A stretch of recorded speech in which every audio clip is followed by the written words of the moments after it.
Hi, I'm Sharon Bill. Welcome to my YouTube channel and welcome to my Theory Tuition series where I'll lead you step by step through the ABRSM theory grades.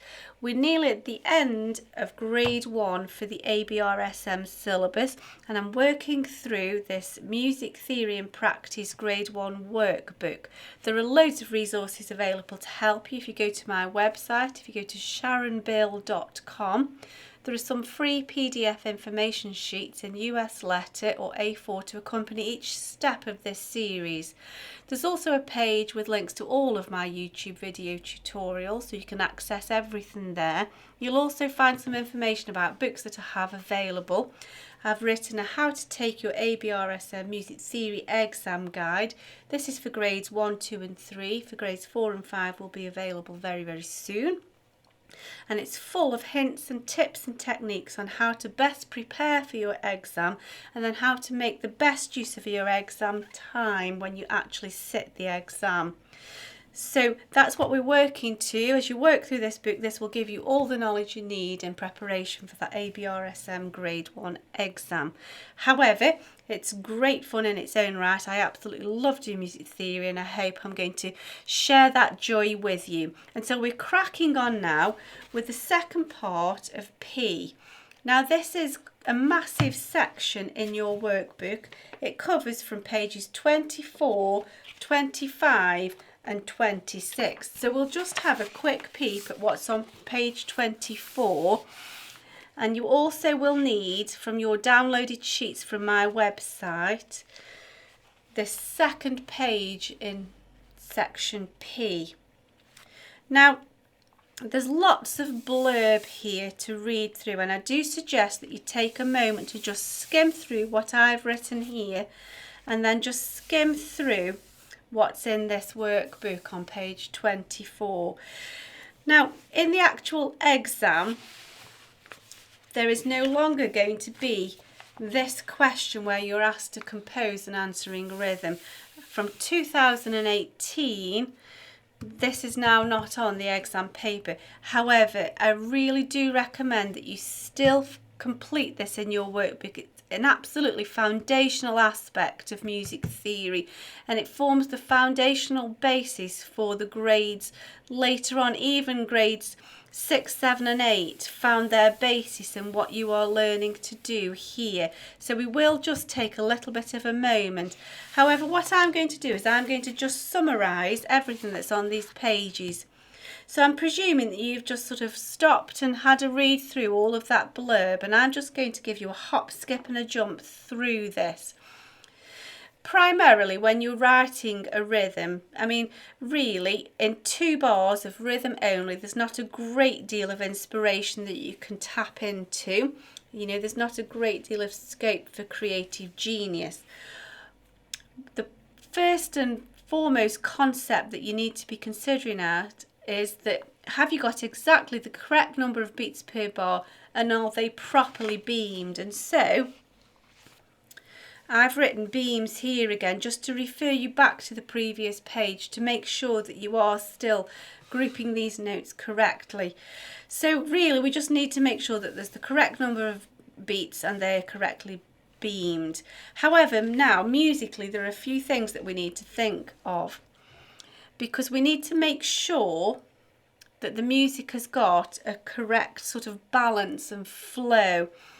Here they've given us some examples of what various composers have done, but bear in mind they're also using aspects of pitch to help them. So this very famous piece by J.S. Bach, dum da da da da dum dum dum dum da da da da dum dum dum, it works exceptionally well because he can change pitch. So he's used exactly the same rhythm but he's changed pitch. This is not available to us because we aren't using any aspects of rhythm at all in this grade. And so we need to create some sense of musical unity but by just using pitch. And they give us different examples of how a composer has repeated certain aspects of rhythm and then just changed other little aspects.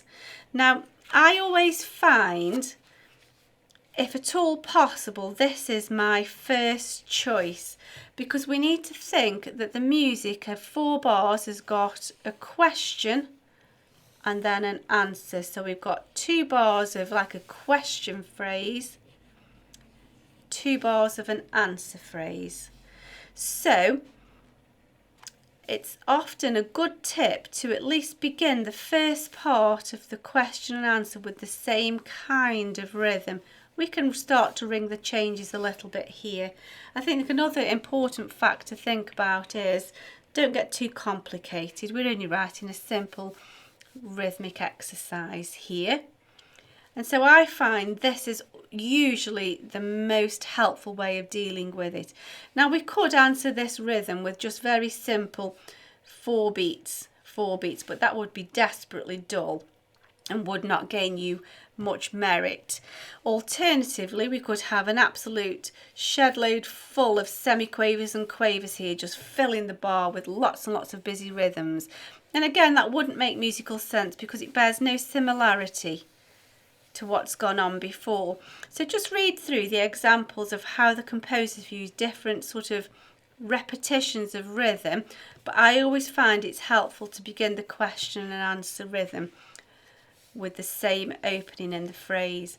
I think the other point to remember is don't finish on anything less than a 1 beat note, because you don't want to fall off the end of a piece of music by ending on a half beat.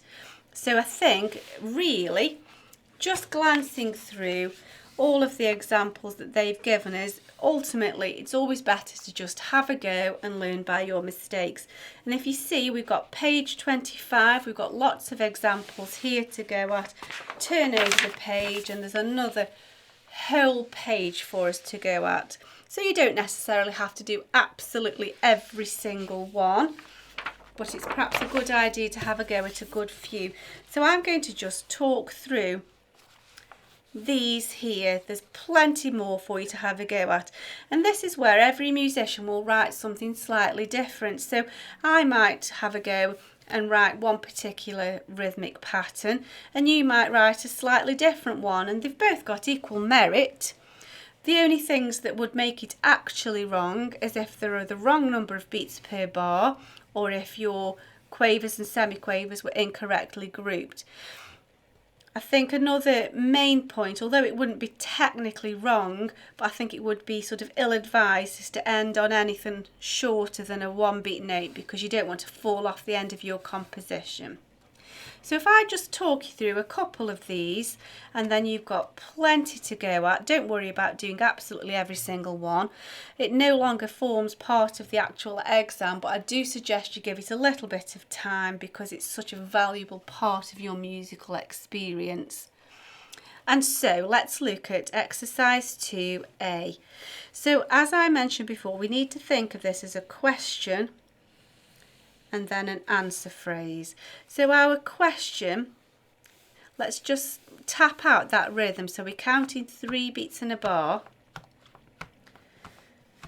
1, 2, 3, 1, 2, 3. Perhaps nothing to write home about, it's quite simple. So let's begin our answering phrase with a minim, just as they've done. Now then, I think instead of just writing a crotchet, let's get things moving a little bit, and we'll just have 2 quavers. I probably wouldn't suggest using any semiquavers or 16th notes because it's quite a steady rhythm, and lots of quavers and semiquavers wouldn't bear much similarity to the phrase that they've given us. So we've got 1, 2, 3, 1, 2, 3, 1, 2, 3, and so let's just finish it with 1, 2, 3. We've ended on a nice long note. We've not actually copied any bar, because if you do an absolute copy of 1 bar, well, you won't really get much merit for copying exactly what they've done. However, it bears musical similarity to what they've given us. We used a little bit of ingenuity, but it still makes musical sense and sounds balanced. We've ended on a nice long note, so we felt like the whole thing has come to a natural conclusion. Let's tap that one more time. 1, 2, 3, 1, 2, 3, 1, 2, 3, and 1, 2, 3. I think that'll do. Let's skip on to this one here. So here we've got a slightly different rhythm. We've got 2 beats in a bar, 1, 2, and 1 and 2. Bear in mind that's all of beat 1, and then the dot takes us into the first part of beat 2, leaving us just the last part of beat 2 again. Let's just tap that again. 1, 2, and 1 and 2. So let's begin our answering phrase in a similar way. However, I'm just going to change that 1/2 beat to 2 quarter beats, and then instead of having half half, let's have 3/4 quarter.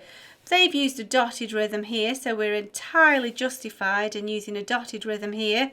We've just kind of double timed it, and then we want to end definitely on a full beat, and that's the end. Let's see how that sounds. 1, 2, and 1 and 2. 1, 2, and a 1 and 2. I think that works okay. So actually we'll just turn over the page to page 25, and I think we'll just look at perhaps one of these more complicated, busier rhythms. Now let's look at number P, which is 4/4. When there are 4 beats per bar, there's twice the work than when there's 2 beats per bar, because we've got double the amount of notes. And actually, although that looks like a really easy piece of music, it's actually quite a long and tedious rhythmic section. Let's have a listen to that. 1, 2, 3, 4, and 1, 2, 3, 4. Doesn't seem like there's a great deal of scope to do much with that. This might be one of those cases where we perhaps want to just change the question and answer, and rather than just beginning with those 2 crotchet beats, let's begin with the dotted crotchet quaver. This is where everybody will write something a little bit different.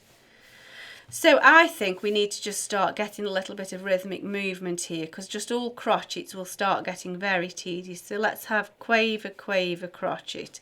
Notice though, I'm beaming this accurately. Here's my 1.5, 2, there's full 2 beats now. So my 2 quavers are correctly beamed to show a crotchet beat. I'm not beaming those 2, because that quaver, that 8th note there, is actually just tidying up the remainder of that dot there to complete that unit there. So that is the equivalent to a 2 beat note. That's the equivalent to 1, that's the equivalent to 1. So we know that we've actually beamed it correctly, showing where the accent of each beat falls. So now let's see what we can do at the end. I think because it's such a long bar, we're entirely justified to end on a full 2 beats. So we've now just got 2 beats to fill.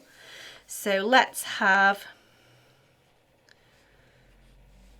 2 crotchets, just to show a little bit of thematic similarity to their very stately beginning phrase. Let's see what we've got.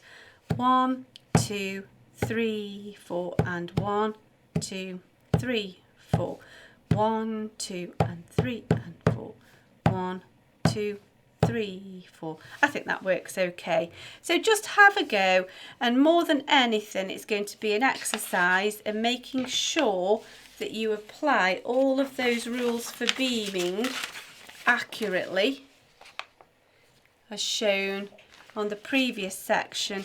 And it's also another opportunity for you to practice. If I just go back to page 23, making sure that we beam in the appropriate place, making sure we're showing exactly where each new beat falls with our beams. That's perhaps the most important thing. However, that doesn't come up in the exam, so it's not kind of a great stress. However, I think it's something that would be very, very beneficial for you to spend your time doing. I hope that's been helpful to you. I hope you've enjoyed it. I love digging into music theory and I'm thoroughly enjoying working through this with you. Thanks for watching. If you can give me a thumbs up, that'd be fab. Subscribe to my channel so you can keep in touch with everything that's going on. And I will see you next time. Bye.